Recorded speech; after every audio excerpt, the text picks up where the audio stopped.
Le Spencer, c'est comme un peu comme un blazer. Hein, oui, c'est ça. C'est un Spencer. Spencer.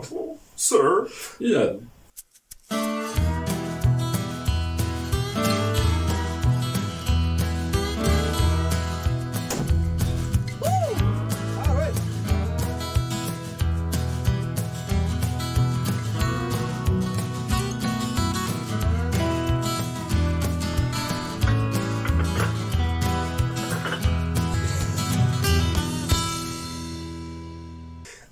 Bonjour, bonsoir à tous, bienvenue sur le French Grenier, c'est Adrien comme d'habitude, et John également, puisque nous sommes sur un Big Iron, et aujourd'hui on va vous présenter les Spencer. Voilà, quand on vous a présenté la Henry, on a plus ou moins comparé la Henry et la Spencer. Donc c'est vrai que c'est pas du tout ce que j'avais prévu d'amener aujourd'hui, et ça a fait tilt en re-regardant la vidéo l'autre jour, donc je vous ai amené une Spencer, comme pour la 73, profitez-en, vous en verrez pas souvent des comme ça. Ça, c'est la copie Chiappa, fabrication maison, d'une Spencer Sporting Rifle. C'est-à-dire qu'en fait, je suis parti d'un fusil d'infanterie. Donc le bois allait jusqu'au bout, le canon faisait 2 pouces de plus.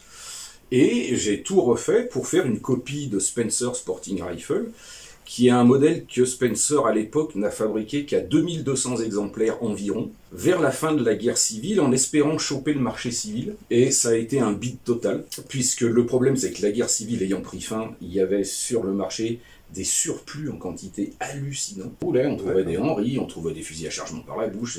L'armée a revendu plus de la moitié de ce qu'ils avaient. Tous ces infanteries, et voilà, donc le Sporting n'avait pas d'intérêt. Voilà.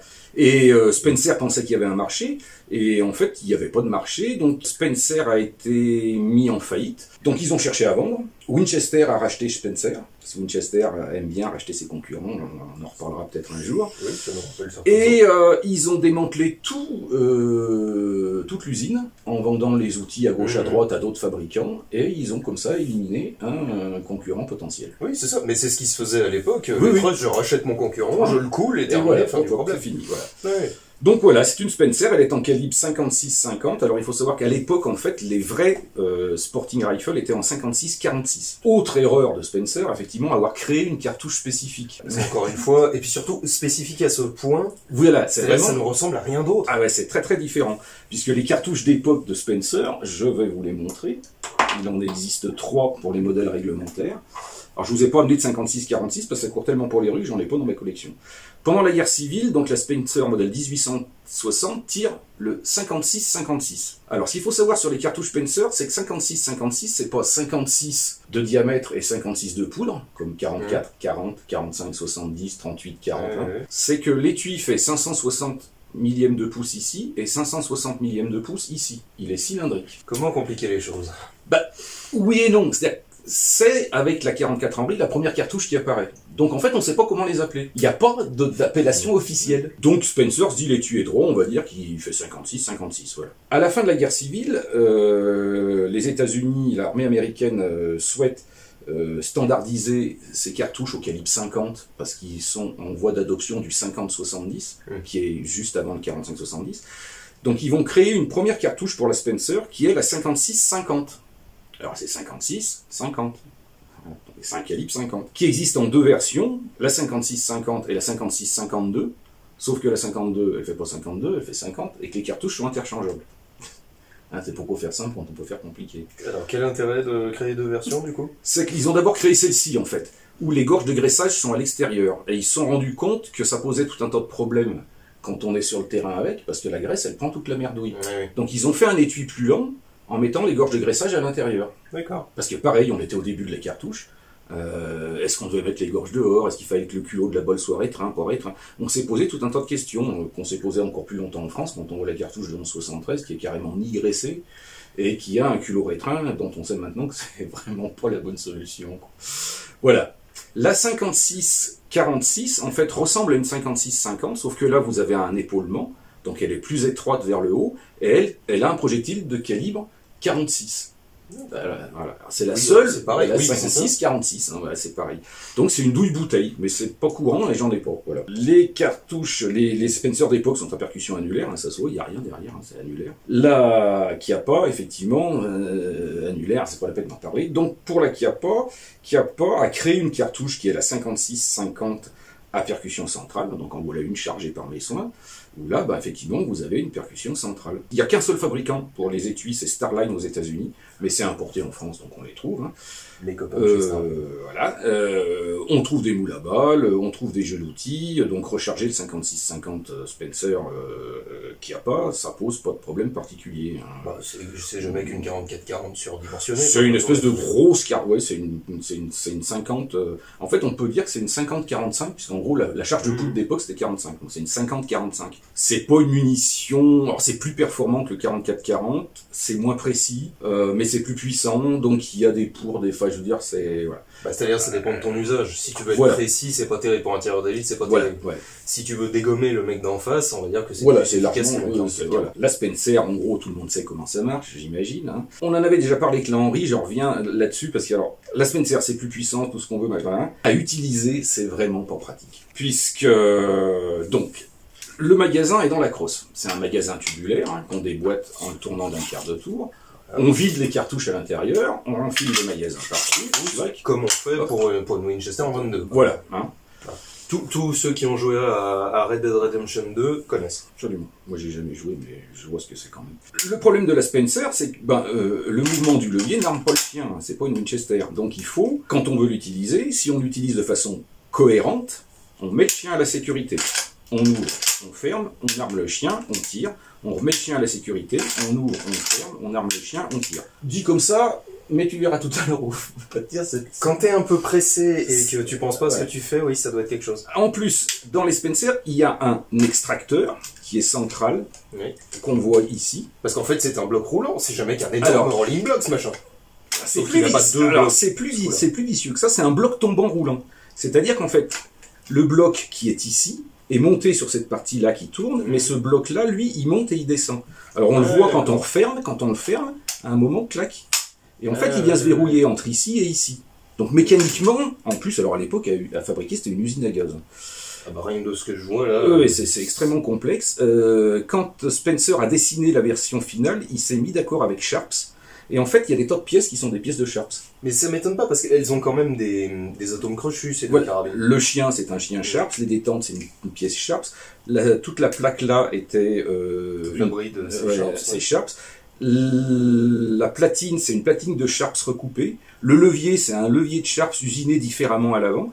Et en fait, Spencer sous-traitait une partie des pièces chez Sharps. Il y a un extracteur, mais il n'y a pas d'éjecteur. C'est-à-dire, quand on ouvre une Spencer, si on l'ouvre mollement, la cartouche, elle reste là. Donc tu peux enrayer, machin. Donc c'est vrai que quand tu tires, il faut penser à faire ça, avant de faire ça. Oui, sachant qu'il y en a une qui arrive derrière. Il y en a une qui arrive derrière. Alors pareil, mais quelle est cette pièce étrange? Cette pièce étrange, c'est le guide cartouche. C'est-à-dire que c'est quand même vraiment bizarrement foutu. La cartouche va arriver par là, pour pas qu'elle puisse tomber si l'arme est en travers ou n'importe quoi, cette pièce la maintient en place, et la guide jusqu'à ce que la culasse la pousse dans la chambre. Alors, un des défauts de la Spencer, c'est que, on peut dire la même chose de la 73 ou de la 66, et Winchester résoudra le problème en créant la 76 qui a un boîtier plus long, c'est qu'on peut pas tirer une cartouche plus longue que ça. C'est absolument impossible. Et donc après la fin de la guerre civile, toujours, Spencer a eu l'idée d'essayer de faire des versions plus puissantes, et c'était beaucoup trop compliqué. Il fallait tout redessiner, tout refaire. Et ça fait partie du fait que, bien que l'arme ait eu un succès considérable pendant la guerre civile, la firme n'a pas survécu parce qu'il n'y avait pas de possibilité réellement d'évolution simple. Pour ceux qui veulent tout savoir sur Spencer, alors on vous refait le coup à chaque fois, mais je vous le refais quand même. On va pas louper. Hein. Le Flederman. Pour tout savoir sur toutes les armes américaines. Pour tout savoir, ou presque aussi, sur Spencer, Repeating Firearms de Roy Marcotte, qui est un bouquin remarquable, qui est le seul bouquin qui existe sur Spencer. Il présente tous les modèles réglementaires, toutes les variations, y compris au début les prototypes et les machins. Donc, bouquin que je vous recommande fortement. Après, un peu d'auto-promo comme d'habitude, j'ai écrit un article sur le rechargement de la 5650 Spencer pour les répliques de chez Chiappa, qui est paru dans Cible numéro 456, donc c'est un peu vieux, mais je pense qu'il doit l'avoir encore, donc c'est un article en 5-6 pages, là où j'explique. Alors je ne reviendrai pas sur des détails, c'est particulier le 5650, je dirais qu'il faut vraiment être motivé si on a envie d'en tirer quelque chose de bien, surtout que les chambrages Chiappa présentent des particularités assez étranges. mais c'est tout expliqué dans l'article. Bon, et bah écoutez, on va tout de suite aller voir ce que ça donne. Je suis assez curieux là pour le coup. Ouais, la manipulation c'est spécial, tu vas voir. Ouais, bon. Et ben on va voir ça. Allez, on y va. On enlève le magasin. Déjà, faut pas le perdre. Si tu le perds, ça marche plus. On remet. On vraque dans le bon sens, de préférence. On essaye. Oui, parce que en soi, si t'en mets une dans le mauvais sens... Bon, à mon avis, ça enraye tout.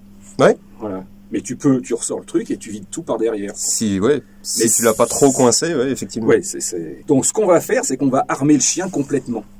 Mm-hmm. Sinon, c'est pas pratique. Donc, t'armes le chien. C'est spécial.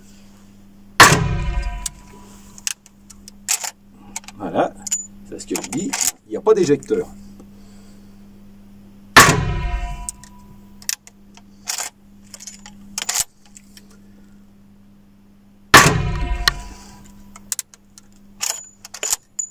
Quand on y va franchement, on y arrive.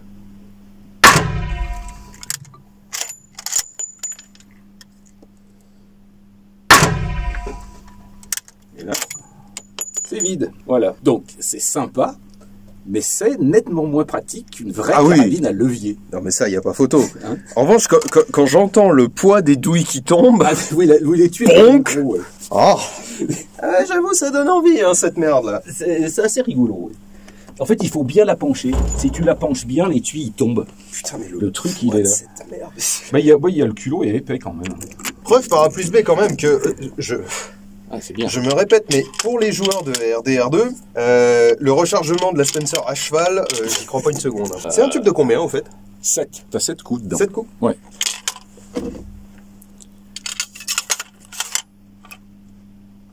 Oh. Ça tient. Hein. Ah, c'est incroyablement fluide. Hein. Ah oui, le ressort est assez mou. Ouais. Putain. Alors, donc pour ne rien vous cacher, je n'ai jamais tiré ce calibre, donc je sens que... Faut y aller franchement. Et là, t'es à la sécurité, t'es pas à l'armée, je pense. Oui, oui. Ouais, voilà. Alors à la hausse, je ne sais absolument pas où elle tire.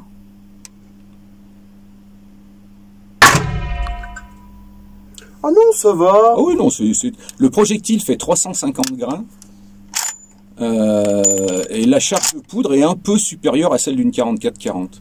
Ouais, non. Donc c'est une 44-40 musclée. C'est un peu pâteux, c'est marrant. Ouais. Par contre, c'est l'alu, le délai qu'il y a. La course est longue et le chien est super lourd, tu le sens. Tu sens presque qu'il tape. Ouais. Ah ouais. Ah ouais, c'est marrant ce machin.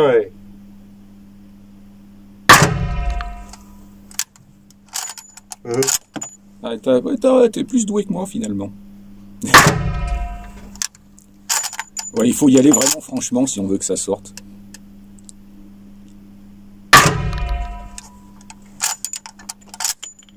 Ah merde. Oups.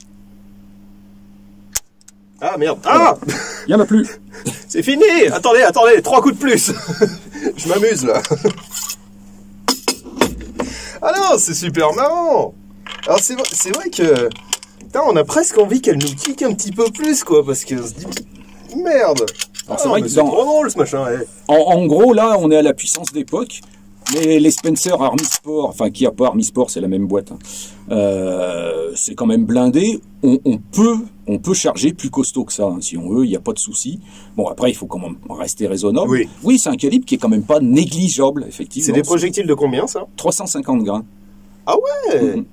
Ouais. J'aurais dû amener un projectile sol, j'ai été couillon, je n'y ai pas pensé. T'as 350 grains, on est quand même sur du poids de 45-70, ça déconne zéro. Quoi.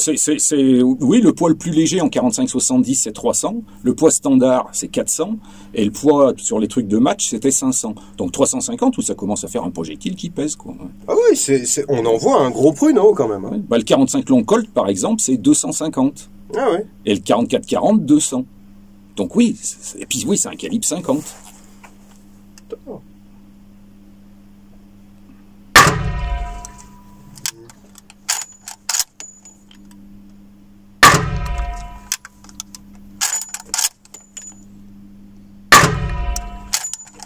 Alors effectivement, je ne sais absolument pas où je tire, mais alors j'ai l'impression d'avoir fait une cible de match. Attendez, je ne sais pas. Je vais quand même vérifier parce que dans ce cas, je suis fier de moi là. Et effectivement, je me suis pas trop mal démerdé, ça va. Ah oui. Oh, c'est bien le 56-50. C'est une arme qui me convient, voilà. Alors moi je trouve quand même qu'à manipuler c'est un peu usine à gaz. Ouais, mais tu vois, moi j'ai l'habitude de la VZ59, donc il n'y a pas rien qui me fait peur derrière. Oui, c'est vrai, pour avoir testé avec toi, effectivement, c'est plus simple. C'est vrai que la VZ59, enfin, moi je trouve. Non, je trouve ça super marrant, moi. Bon, c'est sûr, effectivement, quand tu recharges pas, que l'arme n'est pas à toi, que tu nettoies pas, c'est tout de suite plus drôle. Oui, c'est certain. C'est vrai que... D'ailleurs, ce soir, tu es invité à manger à la maison, tu désamorces tout, tu nettoies tout et tout. Parce que ça va bien, à chaque fois que je viens, je me tape tout le boulot. Ah merde. Oups. Je vais pas beaucoup manger, hein, si je dois prendre le temps de recharger tout ça. Ah bah oui, allez, 7. Et alors, à l'époque, ils avaient un système qui s'appelait le chargeur Blacksley. C'était une boîte en bois avec des tubes, avec des bouchons à chaque bout. Donc, ils enlevaient le truc, ils le coinçaient comme ils pouvaient. Et en fait, ils avaient un tube avec 7 cartouches. Donc, ils arrachaient le machin, ils vidaient dedans, ils renfilaient par-dessus. Et ils en avaient, les chargeurs Blacksley, il y avait plusieurs tailles. Il devait y avoir des 4 chargeurs, 6 chargeurs, et je crois que ça allait jusqu'à 12. Ah oui, des speed loaders pour Spencer. Des speed loaders pour Spencer. Bon, on va faire normal, on va mettre le chien à la sécurité. Ah bah oui. Du coup, faut l'arme. Moi, non, mais c'est pas mon truc, la Spencer.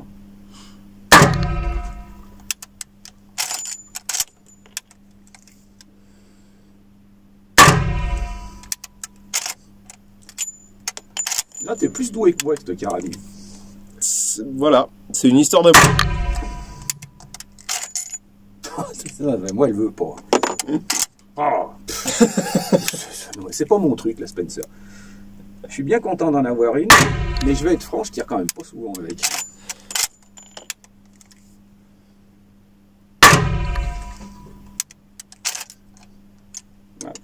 C'est pas fait pour moi.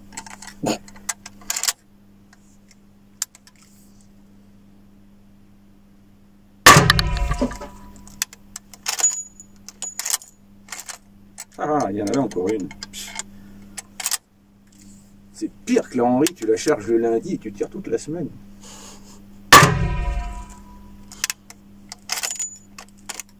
Là, il n'y en a plus. Ah, c'est marrant, puis c'est pas agressif comme calibre. Non, ça peut être ça. La carabine étant relativement lourde, oui, je pense que dans une carabine de sel, ça doit péter un peu comme une 44 mailles. Ah ouais. T'as pas une carabine de sel là dans un coin? Ben non, c'est pas mon truc, mais tu sais que les trucs réglos, c'est pas mon...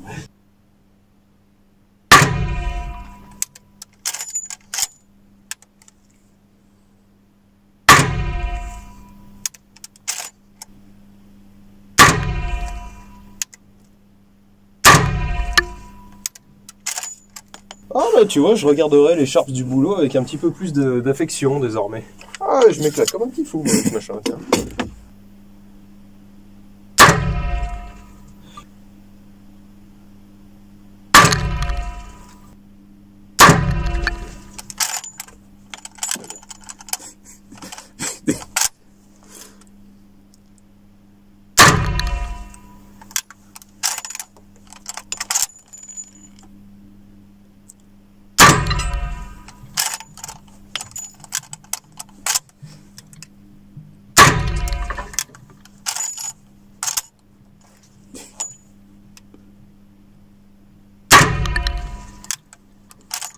C'est vrai que quand tu vois les gravures d'époque, tu t'aperçois souvent les types sur les gravures d'époque, quand ils réarment, en fait, ils désépaulent. Et je pense qu'ils désépaulaient effectivement pour que les étuis puissent se barrer. C'est-à-dire, ils tiraient, ils armaient le chien, ils faisaient schlick-schlack et hop, ils remettaient. Le truc chiant, effectivement, c'est la sortie des étuis et le fait que c'est un peu raidasse et que le levier me commande pas le chien. Quoi. Bah, là, effectivement, entre le moment où on a commencé et maintenant, là, le passage, il est devenu seriously raidasse. Hein. Ouais, c'est parce que ça s'encrasse. Bien que ça soit de la poudre sans fumée. Mais effectivement, une petite giclette d'huile en bombe au niveau du poussoir de cartouche et de l'intérieur, ça ferait pas de mal. Ouais. Là, ça commence à coincer. Ouais. Je peux en refaire deux? Fini, là, si tu veux. Vas-y. Très volontiers. Ah, ça c'est franchement marrant, ça pour le coup. Oui, c'est quand même le fonctionnement, ça sort de l'ordinaire. Ouais. Ah ouais, non, puis le calibre est sexy, le flingue est bizarroïde, mais je sais pas, il est sexy aussi, je trouve. C'est mieux.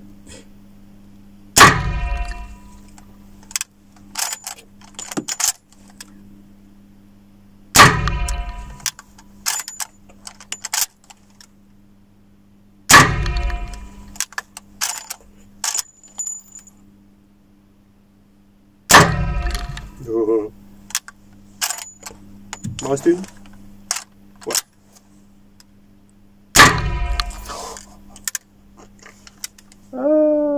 Alors c'est marrant, je sais pas comment je me suis démerdé, mais j'ai cisaillé la cible en deux, littéralement. Ah ouais. Ouais. Comment vous dire que je suis pas tout à fait gros pire, là? Oh, c'est marrant, cette merde, oh! Ouais, non, c'est vrai que c'est quand même un engin séduisant. Moi, je trouve ça mal pratique, si on peut dire. C'est mal pratique. Mais l'objet est sympa. Un de ces jours, je sais pas si je me prendrais pas une saddle, moi, parce que... En carabine, je pense qu'en carabine, ça doit être marrant, parce que ça doit... Là, t'as quand même du poids. Le canon est assez long, il est gros.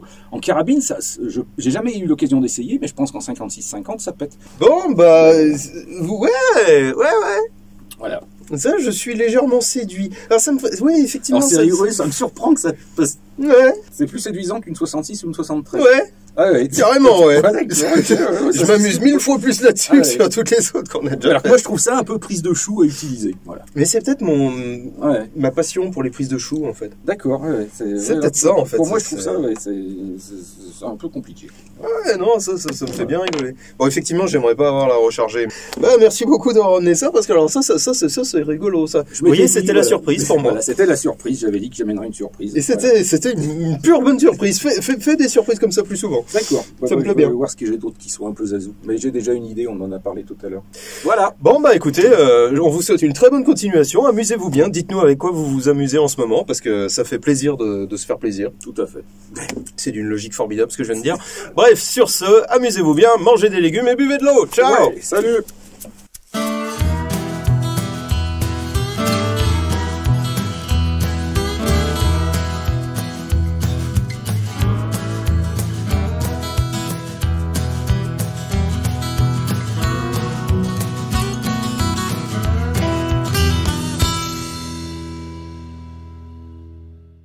Non, c'est pas une émission sur l'alcoolisme. Pas encore. Bonjour, bonsoir à tous, bienvenue sur le... Tu sais même pas comment s'appelle ton émission, toi. Merde!